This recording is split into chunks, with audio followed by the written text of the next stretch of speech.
Hello friends, வணக்கம். Welcome to Sumathi's kitchen. Friends, தீபாவளிக்கு எல்லாருமே நம்ம எப்போவுமே ஒரு வாரம் முன்னாடி இல்லை 2 வாரம் முன்னாடியே பலகாரம்லாம் செய்ய ஆரம்பிச்சிருவோம்.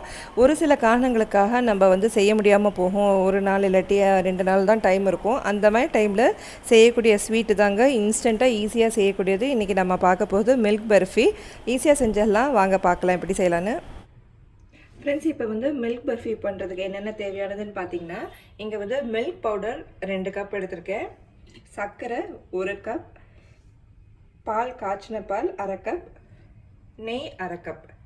இப்போ முதல்ல நல்லா இந்த மாதிரி நான்ஸ்டிக் பேன் அல்லது இந்த மாதிரி பாட் மாதிரி எடுத்துக்கோங்க. இதில் முதல்ல 1/2 கப் நெய்யை போட்டுக்கிறேன்.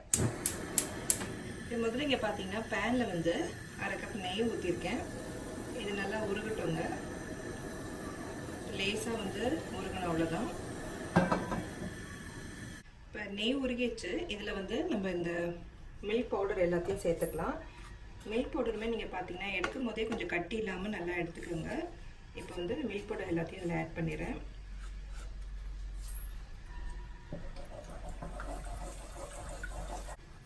அதோட 1/2 கப் பால் அதையும் சேர்த்துக்கிறேன்.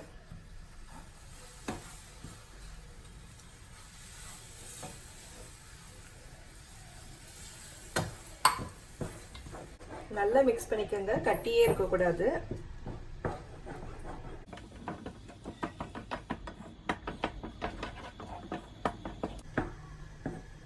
இதோட சர்க்கரையும் நம்ம சேர்த்துக்கலாம். எல்லாத்தையுமே நல்லா மிக்ஸ் பண்ணிக்கிட்டே இருங்க. இது பார்த்தீங்கன்னா இங்கே பாருங்கள், நல்ல ஒரு கட்டி இல்லாமல் ஒரு மிக்சராக இருக்குது. நல்லா அடுப்பில் வச்சு இப்போ கிளறிக்கிட்டே இருங்க. இப்போ இதில் பார்த்தீங்கன்னா சர்க்கரை நம்ம கரைச்சி போட்டிருக்கிறதுனால, அதாவது பொடி செஞ்சு போட்டிருக்கோம். அதனால் நல்லா அந்த பாருங்கள், சர்க்கரை உருகணுன்னு நல்லா அப்படி லிக்விடாக ஆயிடுச்சு. இது நல்லா நம்ம நல்ல ஒரு கரெக்டான பதத்துக்கு வர வரைக்கும் நம்ம இந்த மாதிரி கைவிடாமல் கிளறிக்கிட்டே இருக்கணும்.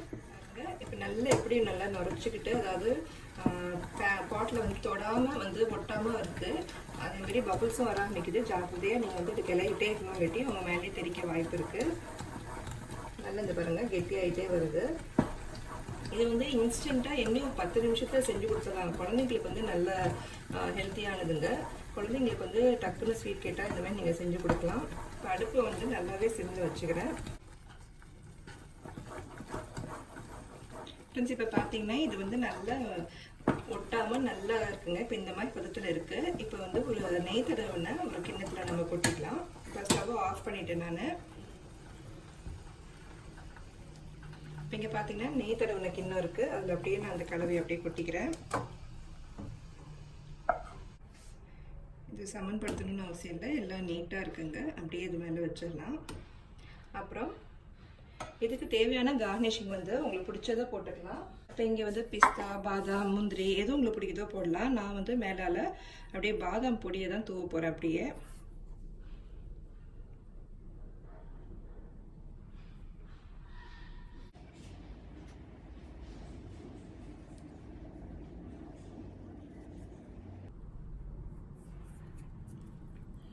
நிறையவே போட்டிருக்கேங்க பாதாம், நல்லா இருக்கும்ன்ட்டு.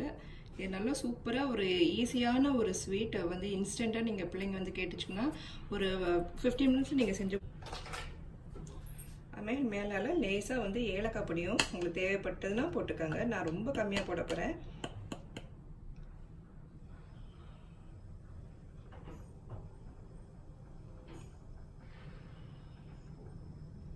ஜஸ்ட் அப்படி ஸ்ப்ரிங்கிள் பண்ண மாதிரி தான் போட்டிருக்கேங்க.